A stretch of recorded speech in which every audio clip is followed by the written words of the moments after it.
Hi again, I'm John Nielsen with Wing Chun Hall, here to discuss Wing Chun, your best self-defense option. We've discussed Leung Jan's collection of material to include in the Wing Chun system. Today, I will discuss his motivations and the challenges he faced in organizing that material into a transmittable format, and the methods he used to overcome those challenges. Historically, we can identify two of Leung Jan's legitimate concerns for his family while living in Foshan. One, violent crime, especially burglary and kidnapping, and two, war. The port cities, such as Shanghai and Foshan, attracted both wealth and crime. Though China has only become truly industrialized in the modern sense in the last 35 years, 18th and 19th centuries brought factories to the port trade centers. This economic shift threatened old social institutions like guilds. Consequently, many unemployed and unskilled young men sought their fortunes in the port cities, and upon not finding it, turned to a life of crime. Foshan and Shanghai were two important trade centers and therefore crime centers. In Shanghai, kidnapping was proliferous to the point that the city's name became synonymous with kidnapping. These conditions compelled the Shanghai police to develop new crime-fighting techniques. Foreigners, like William Fairbairn, who trained there, returned to the West to train the Allied spies of World War II. The same conditions also threatened the safety of Leung Jan's family since he was a member of the privileged class. Naturally, he would have wanted to share his years of experience with his friends and family rather than send them elsewhere to train. Second, armed conflict between nations escalated in the second half of the 19th century. It was increasingly probable that someone Leung Jan knew would be conscripted. Naturally, he would have wanted that person to be able to continue practicing even in the small spaces available in the different theaters of war. With these motivations and parameters, organizing the information became Leung Jan's next challenge. James Figg said that he derived boxing from fencing.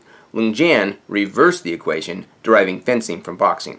Most likely, Leung Jan borrowed this idea from the famous martial treatise of the Ming general Qi Shi, who wrote one of history's first field training manuals. Qi included a chapter on hand combat, arguing beginning with hand combat pays off in weapons skill. This mentality spread through the Chinese martial disciplines, and naturally, Leung Jan adopted it. Now that he had a general outline, the next challenge was to create a more detailed and transmittable organization of the information on fighting. Some systems produce manuals covering a few aspects of fighting from a particular viewpoint. Others produce catalogs of the techniques required to achieve progressive levels. Still others produce dances meant to simulate a teacher's past fight. Finally, others focus mainly on conditioning or simply put their students into fighting games, letting experience be the primary teacher. Leung Jan's unique approach was to organize his information into forms and include extant drills and games as secondary teaching tools.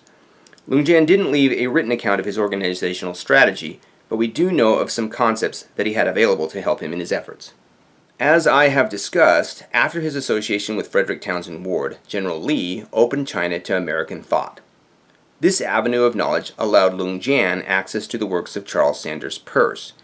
Peirce is an anonymous revolutionary. His intellectual contributions changed the fields of linguistics, mathematics, logic, philosophy, and science in general. Peirce founded American pragmatism, and in so doing, launched the careers of other notable intellectuals such as William James and John Dewey. Peirce reminded us that all communication is transmitted through signs, and divided these signs into the icon, the index, and the symbol. The icon calls its referent to mind through direct representation. An icon can be an image, a diagram, or a metaphor. Icons are simple signs used by both humans and animals. The index is a sign that indicates or points to its referent. Animals also use indices. The symbol need not possess any actual quality of the object it represents, but represents the object by virtue of learned association. Only humans, with the exception of trained higher primates, utilize symbols for communication. All signs can be combined with other signs to create new or nuanced meanings. Words are signs, and they can be icons, indices, or symbols. Teaching self-defense is transfer of knowledge. Humans employ signs for all transfer of knowledge. Leung Jan embraced this fact, but the core of his genius was in employing signs that can at once be icons, indices, and symbols. By contrast, a kata is a sequence of icons. In other words, the step, the posture, and the hand positions must be performed with exactness for the technique to be effective. Similarly, a catalog of techniques is an index for a set of icons. A video showing the steps to perform a technique is a diagram and hence an icon. Each of these methods limits the domain of its techniques. Leung Jan knew that circumstances do not always lend themselves to any given technique. A comprehensive system requires more flexibility. In a stroke of brilliance, he reduced all techniques into their basic components. For clarity, I'll use language as a metaphor. Most languages employ a phonetic script for their signs. Chinese is unique in that it is the only modern logographic language. In other words, a letter is a phonetic marker or an index calling to mind a certain sound. Combinations of sounds have meaning, but with very few exceptions, letters by themselves have no meaning. In contrast, an individual logogram, or radical in the Chinese script, does have meaning. Leung Jan organized his forms, the only truly unique features of Wing Chun, into a series of radicals, each of which has multiple meanings. There are stance radicals, limb radicals, and weapon radicals. Like the Chinese script, combining these radicals can produce new or nuanced meaning, and, like the Chinese script, the combination of these few radicals can produce thousands of meaningful signs or techniques. For how to combine and present these radicals, we turn once again to Peirce, and it is here that Peirce's influence on Leung Jan is most apparent. In an 1855 paper presented to the American Academy of Arts and Sciences, Peirce explained that the mind comprehends the universe in terms of relationships, and that these relationships can be broken down into monads, dyads, and triads. In other words, we can envision the thing independent, the thing as dependent on something else but not combined, and the thing combined with something else. He also explained that the thing that combines two things is the third thing, and for us, this is a bridge. Given this knowledge, we can consider Peirce's next main contribution, the three categories of all things, namely firstness, secondness, and thirdness. We first conceptualize a thing independent of other things. This conceptualization is an example of firstness. We then relate that thing to other things. That relationship is secondness. We may then combine those relationships as examples of thirdness. The combinations of those relationships can be generalized and hence used to predict other things.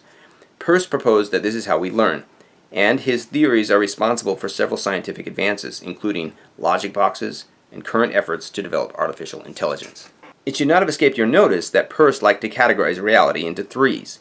With the exception of the pole, Leung Jan organized all forms into three sets of three, or 9 chapters in each form. Each chapter has presentations or repetitions of 3. Each chapter relates to or builds on the one before. There are 3 unarmed forms and 3 apparatus forms.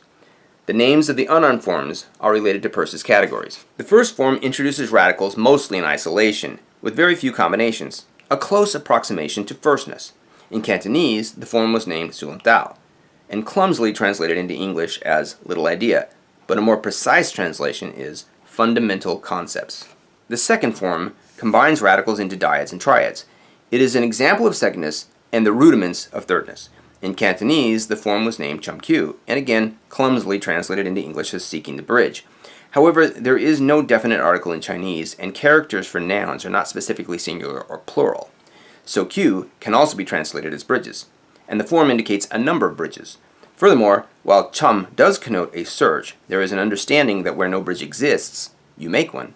So a better definition is establishing bridges, again corresponding to Peirce. The third form presents solutions to radical situations and corresponds to Peirce's extension of thirdness into laws. The Cantonese name is Biuji, and the awkward translation is thrusting fingers. Biu actually refers to the action of throwing a dart, emphasizing the explosive action at the end of the stroke.